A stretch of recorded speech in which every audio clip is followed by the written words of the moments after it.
بص الجرم ده فيه حوالي 40 كيلو. بص بص بص، ما شاء الله ما شاء الله ما شاء الله. انت عارف الفيديو ده مع الصياد ممكن يحس ان هو الاصطاد.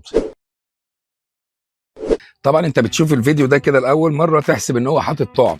ده مش حاطط طعم، ده بوبينج. البوبر اللي هو حاططها دي ماركه هاركو، وفيها حاجه بقى. بص بص بص، ما شاء الله ما شاء الله ما شاء الله. اللي بيحصل هنا ان هي بتفضل تطارد السمكه بالشكل ده، هو مش بيلعب معاها، هي بتنط وهو بينط وراها.